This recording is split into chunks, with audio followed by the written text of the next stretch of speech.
What if I told you that missing 2016 might actually be changing how you see yourself? Not just your music taste or your clothes, but your sense of who you are. Today, I want to delve into the 2016 nostalgia trend, what it signals about the future of aesthetics, and how glorifying the past quietly sells us a version of ourselves that we don't actually need.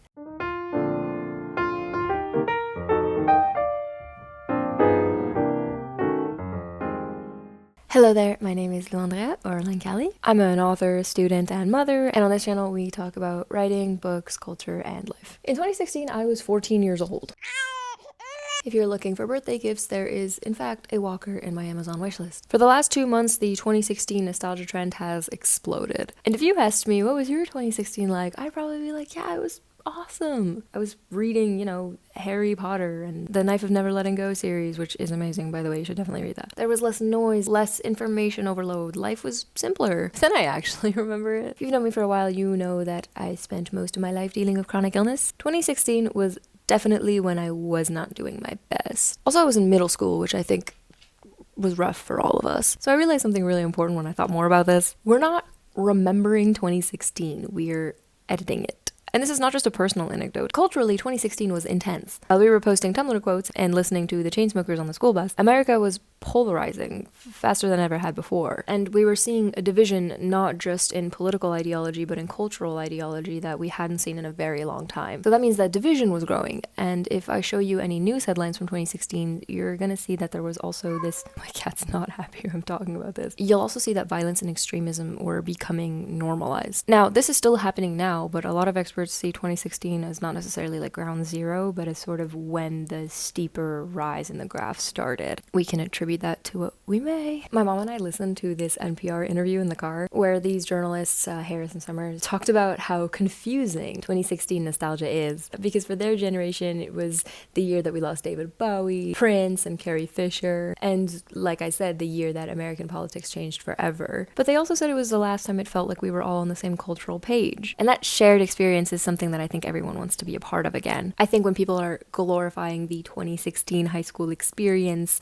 they're sort of longing for this time where there wasn't this huge sense of alienation, which is completely valid. But why are we ignoring this other side, right? Because that's how nostalgia works. Ironically enough, you have these things called memory bumps, and they're this evolutionary tool that we've developed over the years where you just store memories that are more traumatic, emotionally or like physically painful, so that you can survive it. So you might have very few memories from when you're 3-4 years old, but you might remember, the time you dropped a cinder block on your foot because a bee stung you. That's a memory bump. But nostalgia works almost the opposite way. Nostalgia is almost like a filter over long-term memories. It's defined as a sentimental longing or a wistful affection for the past, typically for a period or place or memory with happy personal associations, often romanticized as being better than the present. So it sort of combines this pleasure and sadness for what's gone. While there isn't anything inherently wrong with that, I couldn't help but think, as the 2016 nostalgia trend and aesthetics mesh, that all aesthetics are like that. Internet aesthetics take elements of fashion, culture, what have you, and put those elements into boxes, starter packs, if you will. And aesthetics are fun. They evoke moods, create communities, inspire art and music. In philosophy, aesthetics literally means of beautiful things. What does that have to do with nostalgia? Well, nostalgia isn't just a memory, right? It's emotional editing, it's memory with filters. It highlights the good, and that's how it turns the past into an aesthetic, and that's where things, for me, get icky, because nostalgia is meant to be something personal. And now, it isn't something that you can cherish in the safety of your own mind or something that you can share just with your friends. Now, nostalgia is something you can buy. We've all seen it. Let me see how many I can think of at the top of my head. There's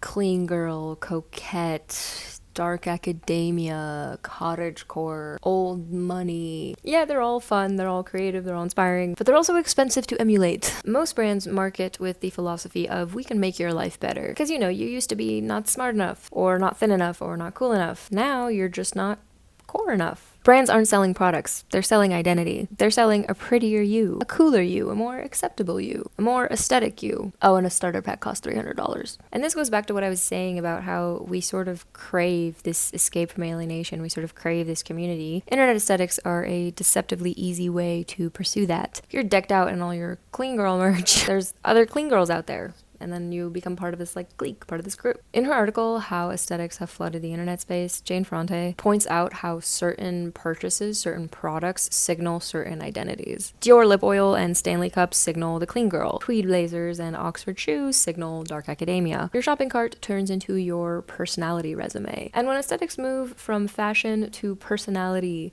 values, interests, something shifts. When society urges people to conform to neat, clear-cut identities, a sense of identity and uniqueness is lost. As the intensity of aesthetics crosses over from fashion to things like interests, music, and personality, people start to define themselves not by who they are, but by what they consume. And I know this because probably like most people, I fell for that.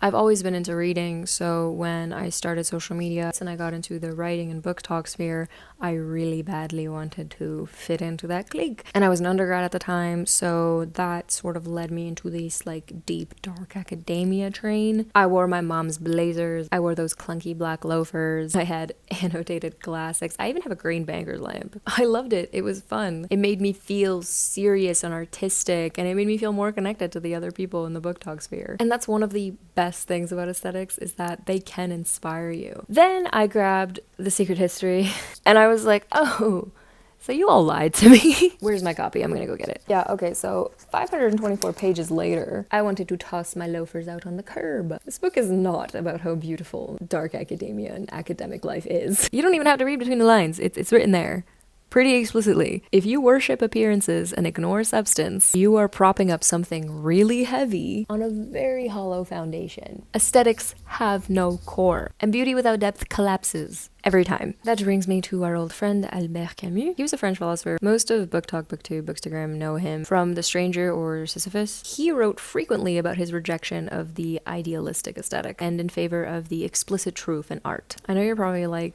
what the hell does that have to do with aesthetics? Internet aesthetics originate as a form of artistic expression and identity seeking. While Camus is able to admit that art has extrinsic value, he writes that things like artistic expression have no intrinsic value, and that doesn't mean that, it's useless to the artist. It means that it does not define the artist. It has no power to negate a person. It means that he doesn't view artistry or the perception of artistry as an extension of an individual. He believes that identity isn't something that can be fixed to any one category. He specifically believed that people forge their identities and search in vain for meaning, quote, refusing to be what they really are. A bit bleak, but it supports Ferrante's thesis that since the dawn of time, people have sacrificed their values, their morals, their beliefs, their substance in order to present themselves within a certain aesthetic. Why? Because we're social animals. Because we want approval, we want to be part of a herd, and at the same time we want to distinguish ourselves so that the herd knows we have something of value to offer. It's this constant justification for your own existence. Which brings me to my next topic, how this all ties into the status symbol. I spent a lot of my life living in South Florida, and there, the status symbol is king. You see Porsches lined up in parking lots, Rolexes and Birkins flashing on wrists. In the specific area where I lived, there are a ton of international snowbirds that come in to compete in equestrian sports for the winter. And if you want to be part of the in-group, you'd better keep up with whatever status symbol is in. One year it was Hermes belts, specifically the one with, the big golden H. The next it was the Cartier love bracelets. And there are timeless symbols as well, and it's important not to forget those. The most obvious one is thinness. Now, I was never part of that winter in Florida, summer in Switzerland, rich kid riding group. I wish. But that didn't stop me from comparing myself to them, the way that we compare ourselves to the celebrities and the popular girls at our school. Now, I couldn't afford the Hermes belts and Cartier love bracelets, but I could make myself as thin as them if I tried hard enough. And that's what aesthetics and status symbols can do when they turn into self-worth. Now that status symbols and the internet aesthetics have sort of coalesced, the inaccessibility of things like luxury brands isn't so inaccessible anymore. So the rich are shying away from the material status symbol. They used to sort of go into this like hustle culture aesthetic where the wealthiest people in the world became advocates for this grind set, the 5 a.m. routines, the cold plunges. In her article, How Busyness Became the New Status Symbol, Sylvia Balaza talks about the flimsy ego of the status symbol and how its ever-changing shapes make it inherently immature. Status symbols have always been as simple as schoolgirls with glittering hair barrettes casting out the girls with hair ties. When it changes shape, trying to acclimate to it is like Sisyphus pushing the boulder up the hill. There will always be a new one. Even once the rich caught wind that this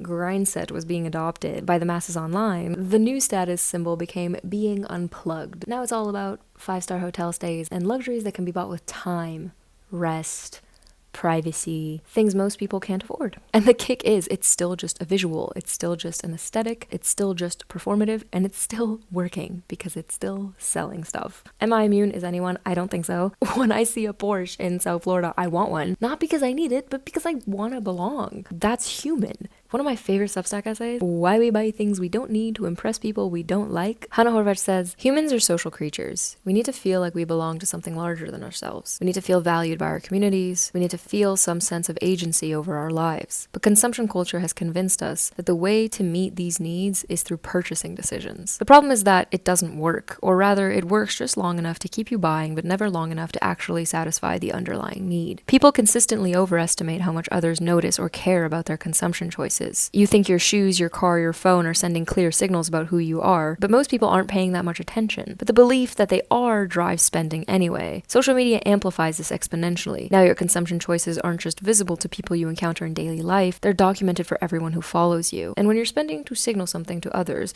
rather than spending based on your actual values, you end up with a life that looks right but feels wrong. I would be a giant, stupid, hypocrite baby if I lied to your face right now and told you to never again buy, I don't know, a cute skirt. A lot of things that I bought enriched my life. I know you probably couldn't tell because I didn't put a lot of effort into it today, but for the first time in 20 years I actually learned how to do my hair. Why? Because I bought a blow dryer. And it's absolutely normal to care about your appearance and want to look presentable. You're allowed to have styles and tastes and want to be the best version of yourself. But the answer to who you are isn't a look, and it sure as hell is not at the bottom of a shopping cart. Personally, I like to think that you are the people that you smile at on the street, the dinners you cook, the plants you nurse back to health, and the mud kicked on your shoes, the haikus in your notes app, the tea you brew but never drink, strangers you talk to on the bus, the books you read, the songs you listen to. So yeah, I'm gonna keep shopping and saving aesthetic photos to my Pinterest board. But who I am, the writer, the reader, the girl who overshares on the internet and loves animals, that's something no one is ever gonna be able to sell me a better version of.